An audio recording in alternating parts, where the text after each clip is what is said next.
It's kind of different doing a sit-down video. You guys know I typically do a vlog style videos. I just personally like those a lot better. I like taking you guys through my life while also teaching you something at the same time. But today's video, it was necessary for me to do a sit-down video just because the topic is very broad and there's a lot for me to cover. And it's something I'm very passionate about. And when I'm passionate about something, I have a lot to say about it. And I have a lot of information to share on it. And so doing a vlog mixed with this would just take up too much time, and it would honestly make the video a little too confusing and hard to follow. So that's why we're doing a sit-down video today. Every once in a while I'll do one of these, especially when it's on a topic like today's. And before we get into that topic, yo, what is going on, everyone, and welcome back to another YouTube video. For any of you guys that are new here, my name is Levi.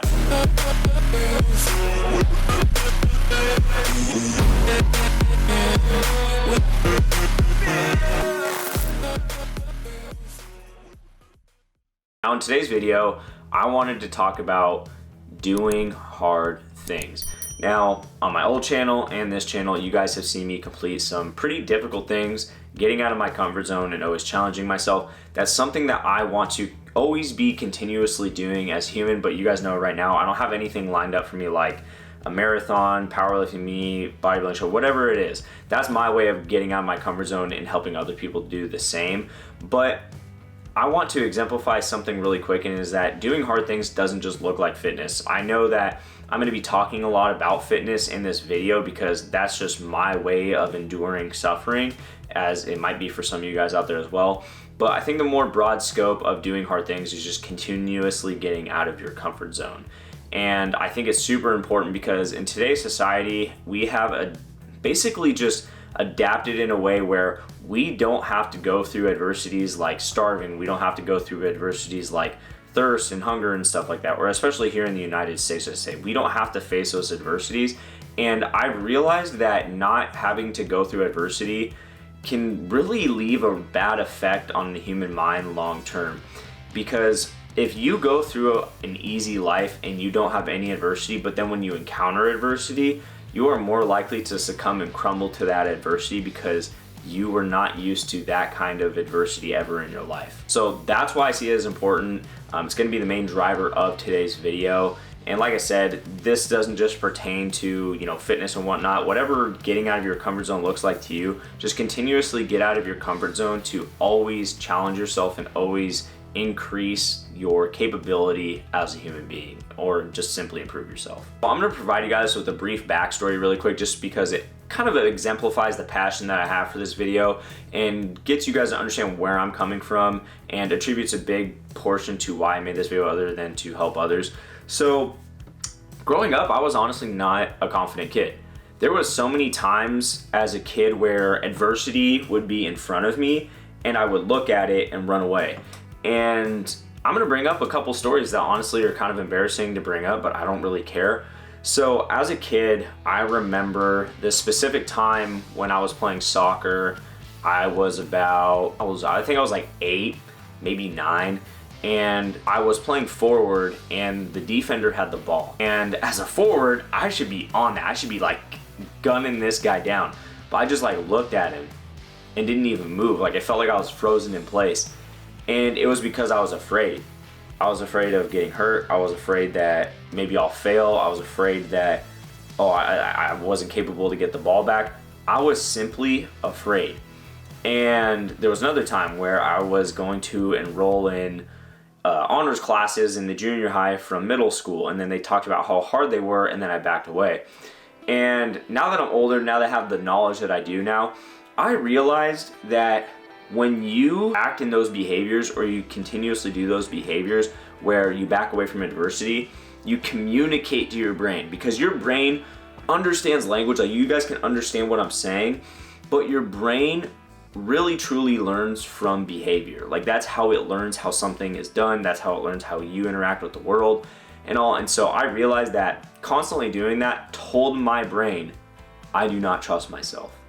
And that led to a huge lack of confidence growing up. It did pick up, but it took a while. It didn't just happen overnight. And again, I can't remember if I mentioned this or not. I still struggle with it to this day in certain areas of my life.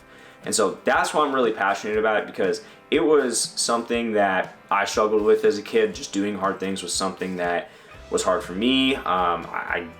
You know, at times, again, I still struggle with it. It's something that went on for years, so I kind of have to like undo this sort of thing going on. But again, that's what I'm talking about in today's video. So now we're gonna get into why you need to do hard things. So the first reason is kind of what we talked about. I lacked confidence growing up. So doing hard things will make you more confident, because when you go through something hard in life and you choose to go through something hard and you make it out at the end of it, you look at yourself differently. In other words, you look at yourself as someone that you can trust to go through hard things, and you also look at yourself as someone who is capable of doing hard things. Like, you kind of take away this limit that you had put on yourself, and you see yourself as someone that is much more capable of much more, essentially, than they previously were. And that's a huge, huge, huge rise in confidence, and I will say that I attributed to my confidence growing up. I eventually decided to myself at some point in high school, like, I'm gonna take AP classes. Took AP classes, survived them, and then continued to take them because I was confident that I could do it. I did the same thing with like the marathons and bodybuilding shows. Like, it was so much easier the second time around to do my bodybuilding show because I had already done one. I was like, okay, I know what to do. It's not even hard.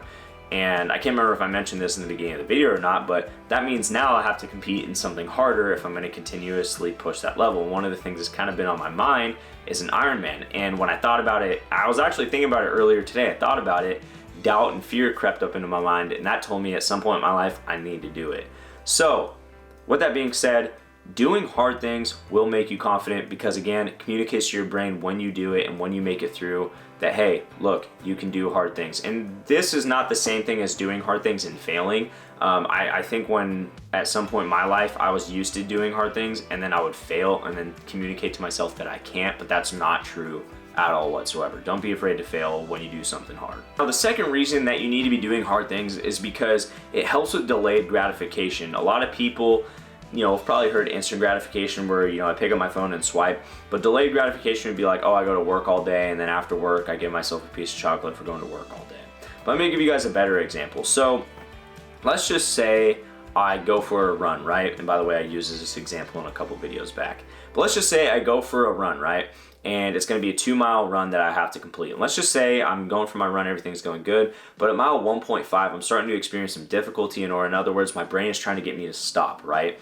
Well, your brain's trying to get you to stop because your brain is thinking all about survival. It's thinking, we gotta, you know, we're tired, like this could be a threat to us, blah, blah, blah. It's literally giving you every reason to stop for survival. And, you know, that's not necessarily a bad thing, but it's a bad thing if you give into it every single time. So let's just say at mile 1.5, I decided to stop. Well, your brain is going to reward you for that, and you might be thinking, why would it reward me if I didn't even reach the 2 miles? And it's because you gave into those thoughts, which basically relieved you of the pressure that you were experiencing. Now you are experiencing pleasure, and anytime that you experience pleasure, your brain is going to reward you for it, because pleasure is essentially your brain thinking like, oh, I'm staying alive, you know? That's why it's important to do hard things all the way through, because then you teach your brain, like, we can continue to go. We're not going to die if we keep going. And so that's, again, why it's super important to do hard things, and why it will help you with delayed gratification. And as you guys know, delayed gratification is really good for, you know, building your finances, pretty much doing anything really successful in life. Last and final reason why I think that we need to do hard things is because hard things give us purpose. And I know that might be hard to hear, and for me it's kind of hard to say, but I can't deny that that's the truth. Because whenever life has been easy for me, has been the times where I have felt the most disoriented to some degree. I remember in 2021, my life was pretty easy, but I kind of felt like I was purpose searching the whole time. My brain didn't really have anything fixated. I didn't really have a defined goal that I was going after, and I really just felt kind of aimless to some degree. But if you have something that you're aiming toward, and it's a goal that is hard, there's obstacles to overcome, and there's adversity along the way, I think that that just adds so much more purpose to life, because you are learning, and with that learning or with that knowledge, you can continue to help other people, and overall, like I said, it just feels more purpose. Or what? No, it feels much more purposeful when you're doing something that is difficult than doing nothing at all. And I think that we can all agree to that. I think we all as humans want something that gives us purpose. Maybe this is something more for guys. I know for a guy, for me, I like to wake up every day knowing that I'm going to do a certain thing that is going to help me and other people. And yeah, I really just think that, you know, we can really only experience purpose through some sort of suffering or doing something that's somewhat difficult. But that is gonna essentially do it for this video. Before I let you guys go, I want you guys to understand again that doing hard things isn't some of the hard things that I talked about in this video, where it's, you know, running a marathon, you know, doing a bodybuilding show. Those are things that I think will be good to test you, but if they're not your thing, then don't do it. Like, you don't want to do something that you absolutely like despise, like maybe you should, but do something that you like, but something that is also going to challenge you, if that makes sense. And I kind of want to just be vulnerable really quick and just say, you know, like all of this stuff, you know, was hard at first. You know, it was really hard and uncomfortable to deal with. But more so now, the stuff that's hard and, you know, difficult for me is the thought of moving out. Like, I'm going to be honest, like being on my own again, which is coming up in less than a year, literally less than 6 months, actually. You know, that kind of freaks me out, but I know that I have to go through it. Like, I know the only way to overcome that fear, the only way to overcome that is to go through that adversity of moving out again. I've already done it before, so like it's not too much of an issue, but I had a really bad experience my first time, and so it really dumbed my confidence down in that area of my life because I failed the first time. And like I said in the beginning, don't allow failure to basically succumb your confidence, because a failure is not the same thing as not being able to do something hard. Failure is just saying like, oh, I wasn't able to do it. And so now I know more, now I can go and attack it and overcome it. But that's just something that's in my life that's difficult. That's why I didn't plan any bodybuilding shows, marathons, like you guys have heard me previously talked about in the video. I just can't make a commitment to something if I have something that's already challenging in my life coming up.